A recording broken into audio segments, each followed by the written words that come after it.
एक बार फिर से स्वागत करते हैं सभी विद्यार्थियों को सोडियम एकेडमिक इस नए यूट्यूब चैनल में। आज हम आप लोग सामने एक नया टॉपिक लेकर आए हैं। देखिए, हमारा प्रश्न है, ये एनसीईआरटी क्वेश्चन है, पाठ्य निहित प्रश्न 10.6 निम्नलिखित यौगिकों को क्वथनांकों के बढ़ते हुए क्रम में व्यवस्थित कीजिए। पहला है ब्रोमोमेथेन, ब्रोमोफार्म, क्लोरोमेथेन, डाईब्रोमोमेथेन। दूसरा है 1 क्लोरोप्रोपेन, आइसोप्रोपिल क्लोराइड और 1 क्लोरोब्यूटेन। इनको जो है हमें इनके क्वथनांक के बढ़ते क्रम में लिखना है। तो सबसे पहले देखिए, इसको हम एक कॉपी में नोट किए हैं, तब उसके बाद इसका हम सॉल्यूशन बताते हैं। देखिए, सबसे पहले ये जो ब्रोमोमेथेन दिया है, ब्रोमोफार्म दिया है, क्लोरोमेथेन दिया है, डाईब्रोमोमेथेन दिया है। इसका सबसे पहले हम सूत्र लिख लेते हैं। तो देखिए, ब्रोमोमेथेन का सूत्र हो जाएगा CH3Br। ब्रोमोफार्म का सूत्र हो जाएगा CHBr3। क्लोरोमेथेन का सूत्र हो जाएगा CH3Cl। डाईब्रोमोमेथेन का सूत्र हो जाएगा CH2Br2। तो जब हम हैलो एल्केनों का क्वथनांकों के बढ़ते क्रम में लिखते हैं, तो हैलो एल्केनों का क्वथनांक हैलो एल्केनों के अणुभार जैसे जैसे बढ़ता है, उसका क्वथनांक उसी क्रम में बढ़ता चला जाता है। अर्थात जिस हैलो एल्केन का अणुभार कम होगा, उसका क्वथनांक कम होगा। जिस हैलो एल्केन का क्वथनांक अधिक होगा, उसका अणुभार भी अधिक होगा। तो हम यूँ कह सकते हैं कि अणुभार बढ़ने पर क्वथनांक बढ़ता है। तो देखिए, यहाँ मेथिल ब्रोमाइड है, फिर ये ब्रोमोफार्म है, फिर ये क्लोरोमेथेन है, फिर ये डाईब्रोमोमेथेन है। इसमें क्लोरोमेथेन का अणुभार इन चारों में सबसे कम है, इसलिए इसका क्वथनांक सबसे कम होगा। और ये हमें क्वथनांक के बढ़ते क्रम में लिखना, तो सबसे कम वाले को पहले लिखना है। तो ये हमारा हो जाएगा क्लोरोमेथेन। उसके बाद इसका काम खत्म।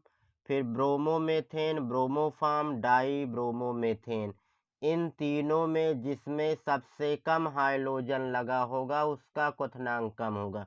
ब्रोमोमेथेन 1 ब्रोमीन है, ब्रोमोफार्म 3 ब्रोमीन है, डाईब्रोमोमेथेन 2 ब्रोमीन है। तो ब्रोमोमेथेन में सबसे कम हाइड्रोजन लगा है, इसलिए इसे हम पहले लिख देंगे ब्रोमोमेथेन। इसके बाद इसका भी काम खत्म। अब बचा हमारा 2 ब्रोमोफार्म और डाईब्रोमोमेथेन। यहाँ पर 3 ब्रोमीन है, यहाँ पर 2 ब्रोमीन है। तो इसका अणुभार कम होगा, इसका अणुभार ज़्यादा होगा, इसलिए इन दोनों में से इसका क्वथनांक कम है और इसका क्वथनांक ज़्यादा, इसलिए सबसे पहले हम इसको लिख देंगे डाई ब्रोमोमेथेन।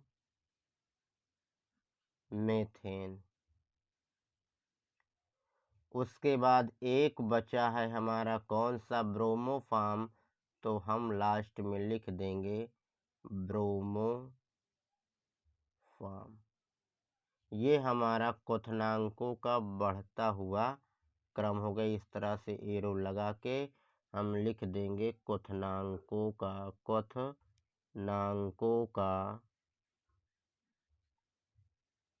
बढ़ता हुआ क्रम। इस तरह से इस प्रश्न का ये हमारा उत्तर हो गया। अब देखते हैं आगे।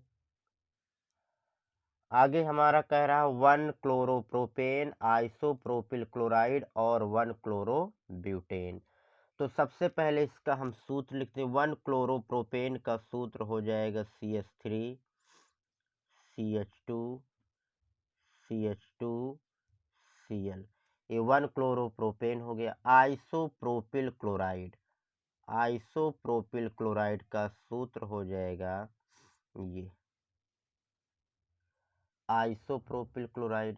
1-क्लोरोब्यूटेन का सूत्र हो जाएगा CH3 CH2 CH2 CH2 Cl। इसमें तीनों में क्लोरीन है, तो इसको कैसे करना है? देखिए इसमें देखिए शाखा आ गई, ये एक ये शाखा है, तो जिसमें शाखा होती है उस हैलोएल्केन का क्वथनांक सबसे कम होता। तो इन तीनों में देखिए इसमें भी कोई शाखा नहीं, इसमें देखो एक ऊपर शाखा गई, इसमें भी कोई शाखा नहीं, तो इन तीनों में इसमें शाखा है, इसलिए आइसोप्रोपिल क्लोराइड का क्वथनांक इन दोनों से कम होगा, इसलिए इसे हम सबसे पहले लिख देंगे आइसोप्रोपिल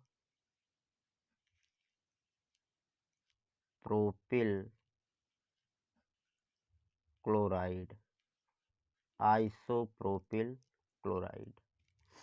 इसके बाद इसका काम खत्म है।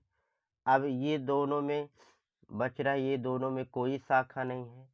अब जब शाखा नहीं तो इसमें हम अणुभार देखेंगे, इसमें 3 कार्बन है, इसमें 4 कार्बन, जाहिर सी बात है इसमें कार्बन की संख्या ज़्यादा है तो इसका अणुभार ज़्यादा होगा। जब इसका अणुभार ज़्यादा हो जाएगा तो इसका क्वथनांक भी ज़्यादा हो जाएगा, और इसका अणुभार कम है तो इसका क्वथनांक कम हो जाएगा, इसलिए इन दोनों में हम 1-क्लोरोप्रोपेन को पहले लिखेंगे। तो यहाँ हम लिख देंगे 1-क्लोरोप्रोपेन। अब इसका काम हो गया, बचा ये अकेले, इसको भी हम लिख देंगे 1-क्लोरोब्यूटेन। अब इधर ये तीर लगा देंगे, यहाँ अब लिख देंगे क्वथनांकों का, क्वथनांकों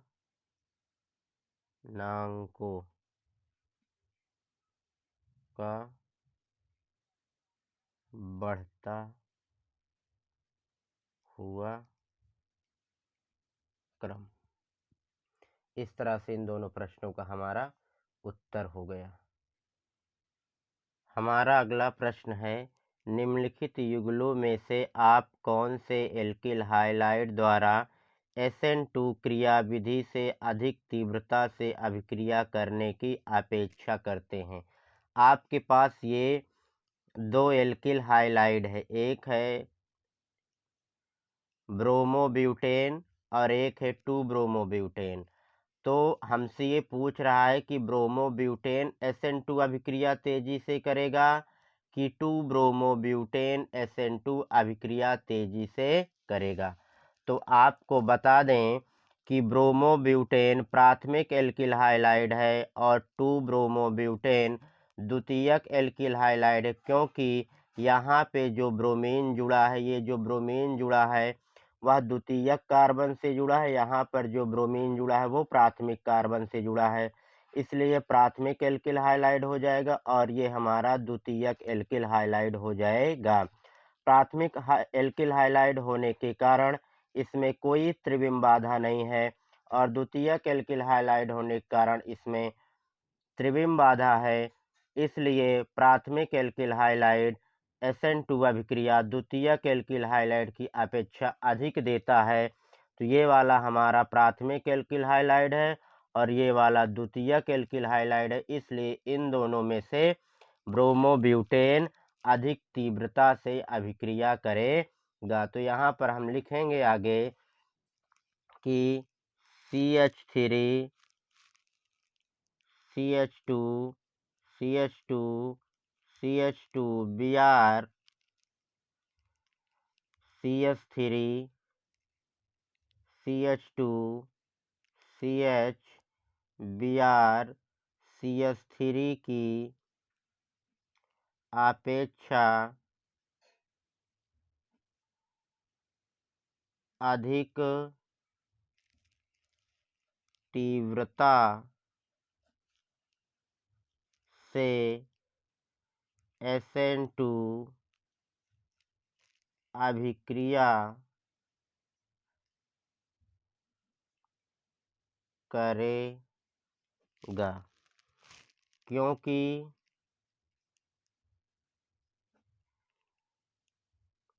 ब्रोमो ब्यूटेन में कोई त्रिविम बाधा नहीं है। ये हो जाएगा हमारा आंसर।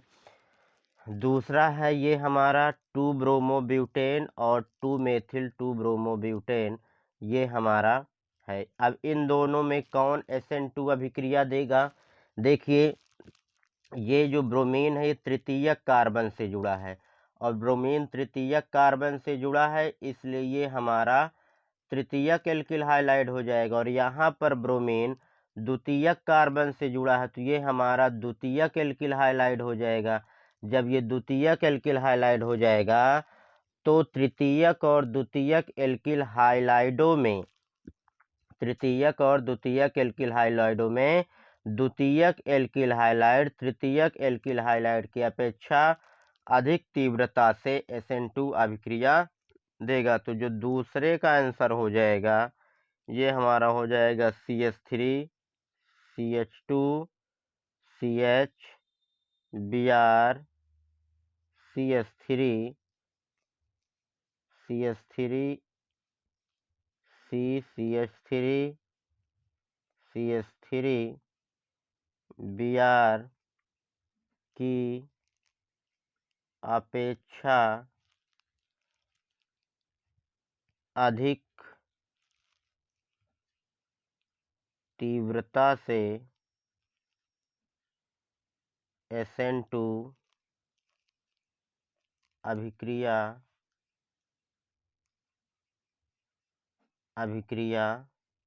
देगा। क्यों देगा? आप जान लीजिए कि ये हमारा द्वितीयक एल्किल हाइलाइड है और ये तृतीयक एल्किल हाइलाइड है। तो द्वितीयक एल्किल हाइलाइड तृतीयक एल्किल हाइलाइड की अपेक्षा SN2 अभिक्रिया तेजी से देता है। अब आगे देखिए, तीसरा है, ये क्वेश्चन है 1 2 3 4। तो 1 ब्रोमो 3 मेथिल ब्यूटेन, इसका नाम हो जाएगा 1 ब्रोमो 3 मेथिल ब्यूटेन, और इसका नाम हो जाएगा 1 2 3 4। ये हो जाएगा 1 ब्रोमो 2 मेथिल ब्यूटेन। अब यहाँ देखिए, ये भी हमारा प्राथमिक एल्किल हाइलाइड है और ये भी प्राथमिक एल्किल हाइलाइड है। यहाँ लिख कर बताते हैं, ये हमारा है CH3 CH CH3 CH2 CH2 Br। दूसरा वाला है CH3 CH2 CH CH3 CH2 Br। ये भी प्राथमिक एल्किल हाइलाइड है और ये भी प्राथमिक एल्किल हाइलाइड है, दोनों प्राथमिक एल्किल हाइलाइड है। तब इसमें कौन SN2 अभिक्रिया तेजी से देगा? देखिए, ये जो मेथिल समूह है इस ब्रोमीन से दूर है इसकी अपेक्षा।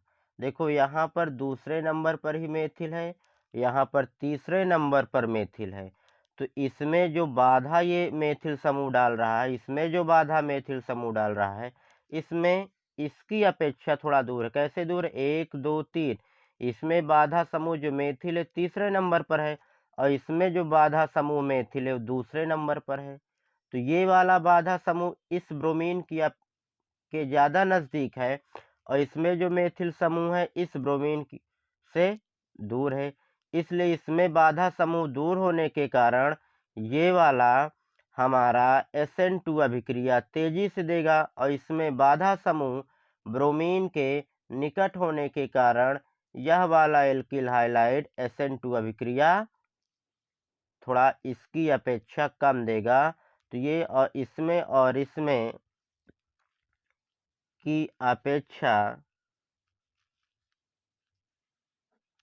की अपेक्षा SN2